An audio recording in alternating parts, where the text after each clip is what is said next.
ابو ذر رضی اللہ تعالیٰ عنہ جنگل میں رہتے تھے، کوئی وہاں آبادی نہیں تھی، ایک بیٹی، ایک بیوی اور ایک خود۔ موت کا وقت آ گیا تو ان کی بیگم رونے لگی کہ اب تو یہاں ویرانے میں مر رہا ہے، یہ بچی ہے، میں عمر رسیدہ ہوں، تیرا غسل، تیرا کفن، تیری قبر کون کرے گا؟ ہائے ہائے، کہا دیکھ اللہ کی بندی، ما کذبت وما کذبت، نہ میں جھوٹ بول رہا ہوں نہ کہنے والے نے مجھ سے جھوٹ بولا۔ میں ایک مجلس میں تھا تو میرے نبی نے فرمایا کہ اس مجلس میں ایک شخص ایسا ہے جو اکیلا رہے گا، اکیلا مرے گا، قیامت کے دن اکیلا اٹھے گا اور اس کا جنازہ مسلمانوں کی جماعت پڑھے گی۔ تو وہ سارے لوگ مر گئے شہروں میں، ایک میں اکیلا ہوں اس جنگل میں، کوئی آئے ہو کتھو آوے گا، نہ کوئی راہ نہ رند، ایک تو چلو راستہ ہو، راستہ بھی کوئی نہیں، کون آئے؟ حج بھی ختم ہو گیا ہے، حج کے لیے قافلے شارٹ کٹ وہاں سے لے لیتے تھے ربضہ سے۔ میں نے کہا مجھے یہ نہیں پتا، یہ ہوگا اللہ کی بندی کے کہنے والا سچا ہے۔ دوسرا یہ شاکلہ بنانے کی ضرورت ہے کہ دیکھو ایک میری نظر ہے جو وہ شیشے پر جا کے ختم ہو رہی ہے، ایک میرے نبی کی نظر ہے کہ آپ نماز پڑھ رہے ہیں، اللہ اکبر، چلنا شروع ہو،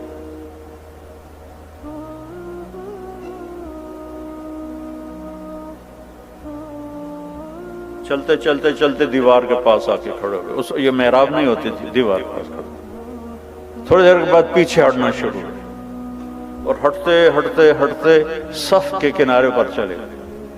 جب سلام پھیرا تو پہلی صف کے لوگوں نے تو دیکھا، پچھلوں نے نہیں دیکھا، تو انہوں نے کہا یا رسول اللہ یہ کیا کیا تھا آپ نے؟ پہلے تو کبھی ایسا نہیں کیا۔ تو آپ نے فرمایا جب میں نے اللہ اکبر کی تو اللہ نے میرے سامنے جنت کو کھول دیا۔ جنت کہاں؟ ساتویں آسمان پر، ساتویں آسمان پر جنت۔ اللہ نے میرے سامنے جنت کھولی، میں نے انگور کے گچھے لٹکے ہوئے دیکھے تو میں ان کے لیے بڑھتا بڑھتا بڑھتا دیوار تک چلا گیا۔ کہ پھر آپ پیچھے کیوں ہٹے؟ کہ پھر اللہ مجھے جہنم کی شعلے دکھائے، تو ان سے ڈر کر میں ہٹتا ہٹتا ہٹتا ہٹتا پیچھے چلا گیا۔ جس کی نظر اتنی طاقتور، یہ تو بڑی معمولی چیز ہے، جنت دیکھ لی، دوزخ دیکھ لی، رب کو دیکھ لیا۔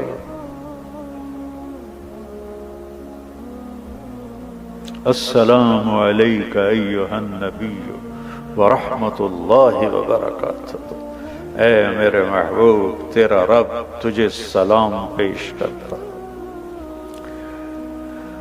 اس کی نظر پہ یقین کرو کہ سود پہ کاروبار کرنا بے چینی اور اضطراب کے سوا کچھ نہیں۔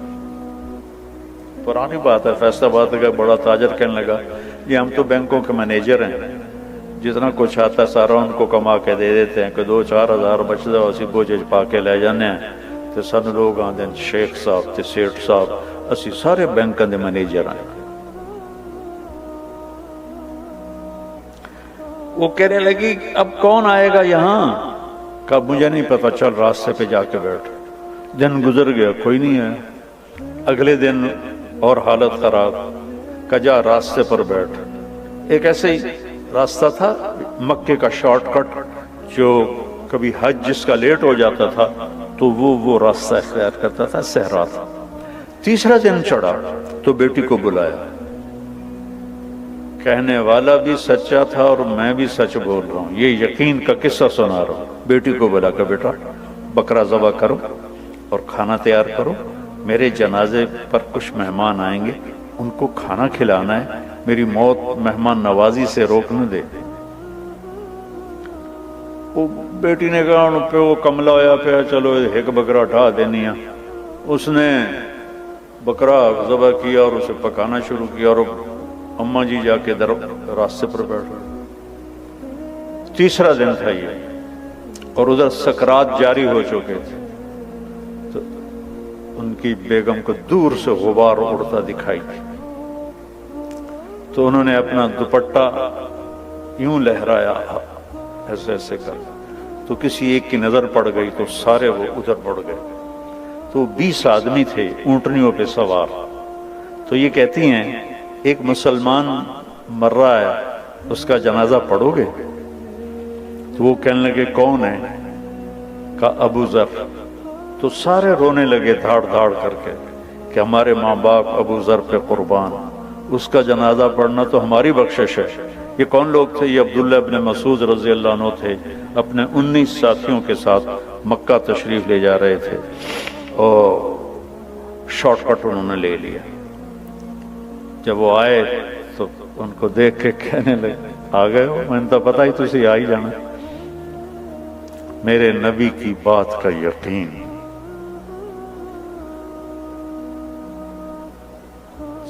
کہنے لگے دیکھو مجھے کفن وہ دے اور میرا جنازہ وہ پڑھے جس نے حکومت کی نوکری نہ کی ہو. وہ تو خلافت راشدہ تھی, حضرت عثمان کی خلافت تھی.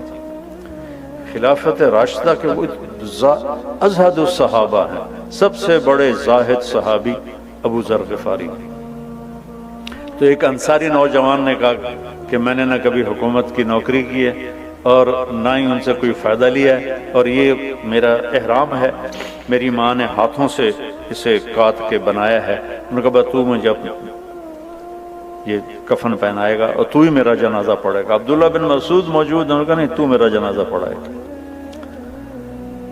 تو جب وہ تدفین ہو گئی تو ان کی بیٹی نے کہا یا عم ہلم الی الطعام, چچا ہلم الی الغداء, کھانا تیار ہے تشریف لائیں.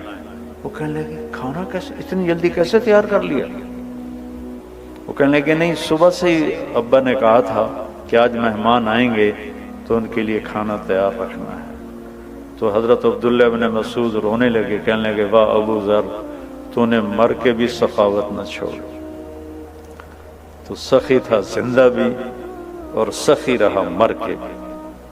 تو دوسری چیز جس کی ضرب لگانے کی ضرورت ہے کہ میرے نبی کے وعدے سچے وعدے, کہ جو وہ دیکھ سکتے ہیں جو ہم نہیں دیکھ سکتے. ایک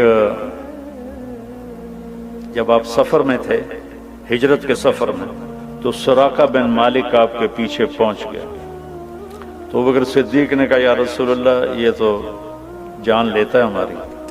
تو آپ نے کہا اللہم اکفنا شرہ بما شئت, یا اللہ ہماری جان چھڑا اس سے. تو اس کو گھوڑا زمین میں دھنس گیا. کہنے لگا محمد میری توبہ, آئندہ نہیں کروں گا, میرے لیے دعا کر دو. آپ نے دعا کی, گھوڑا باہر نکلا, اس نے پھر گھوڑا بات تھا. یہ لالچی تو لے جاتا ہے, اے کاروبار بھی کر لو, اے بھی کر لو. کہ بینک والے تو انہوں بڑا بیوقوف بنے ہیں, یہ بڑا اچھا پلان آپ کو دے رہے ہیں, یہ بہت اچھا پلان آپ کو دے رہے ہیں, آپ اس میں یہ کر لیں, آپ اس میں یہ کر لیں. تسی کملے بن کے لگے رہندے ہو, لگے رہندے, اخیر موت آ کے لے جاندی. پچھلا پتہ نہیں کہندے مقدر چ ہوندا. تو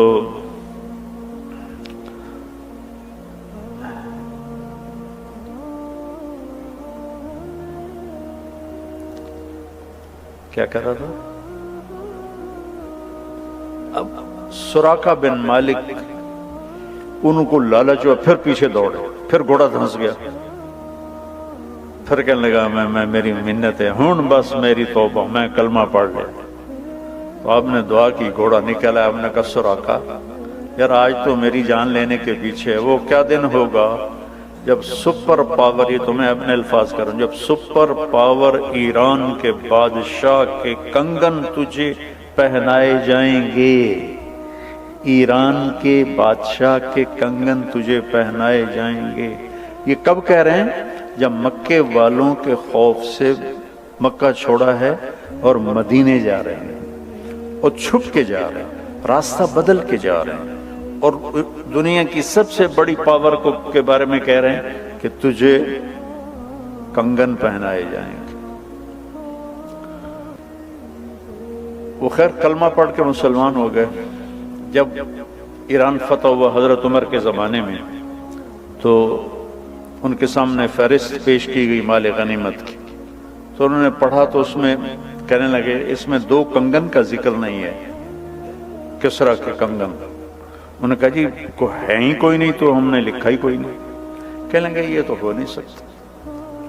مجھے ابوبکر صدیق کہہ کر گئے تھے کہ تیرے دور میں کسریٰ کا خزانہ آئے گا اور اللہ کے نبی نے سراقہ سے وعدہ کیا تھا کہ اس کو یہ کنگن پہنائے جائیں گے۔ انہوں نے کہا جی ہمارے سامنے تو سارا گزرا ہے، مال غنیمت کوئی نہیں ہے۔ انہوں نے کہا سارا دوبارہ تلاش کرو، سارا مال غنیمت۔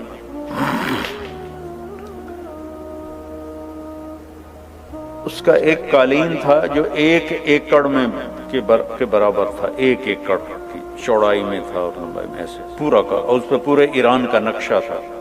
اس میں گورنروں کو بٹھاتا تھا، پھر رقص اور شراب کی محفل ہوتی تھی، اور اس کو حضرت عمر نے کاٹ کے تقسیم کیا تو 1 بالشت ٹکڑا 1 لاکھ دینار میں فروخت ہوا تھا۔ تو جب وہ دوبارہ ڈھونڈا گیا تو نکل آیا کنگن۔ کا سراقہ کا جی بیمار ہیں، کا لے کے آؤ۔ تو سراقہ کو 2 آدمی سہارا دے کر لائے، حضرت عمر اٹھے اور کو کنگن پہنایا۔ سراقہ آج میرے نبی کا وعدہ پورا ہو گیا۔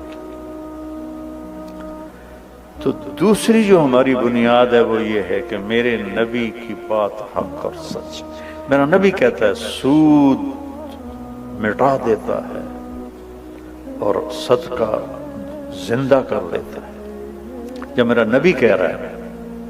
لیکن چونکہ وہ میں نے پہلے جو قصہ سنایا اتوں آؤ، تو ہم نہ اللہ کو سمجھتے ہیں نہ اللہ کے نبی کو سمجھتے ہیں کہ کہنے والا کون ہے۔ جبھی تو اس کی قدر آئے گی جب اس کہنے والے کی قدر ہو۔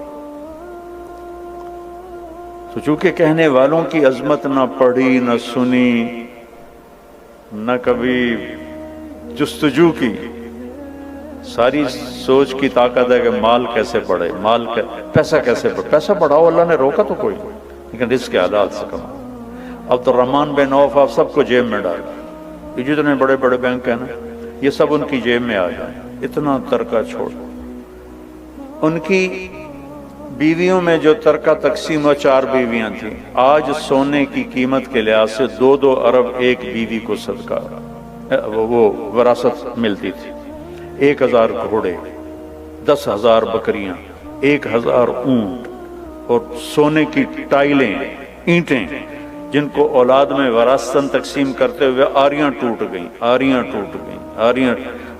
آپ کے دفعہ کاغذ کے نوٹ، ان کو ہم نے نقدی سمجھا ہوا ہے، ان کو مال سمجھا ہوا ہے، کاغذ کے نوٹوں کو۔